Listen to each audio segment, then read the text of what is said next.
A small yellow bag was moving on the side of the road. It was early evening and not many people were around. A man saw it while coming back from work. He felt something was not right.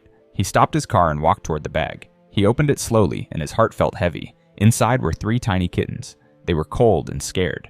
Their small eyes were wide open and they looked lost. He gently took them out one by one and made sure they were safe. All of them were alive and not hurt. They were too young to be left alone like this. He looked around and asked a few people nearby, but nobody had seen anything. The kittens had been left without food or care. He placed them in his car and gave them some soft food. They started eating fast. They were very hungry. He waited near the road for a long time in case someone returned, but no one came. Then he knew that the kittens were left on purpose. He took them home to give them love and a safe place to grow. If this story touches your heart, then write name ideas for the kittens and hit the subscribe button for more rescue stories.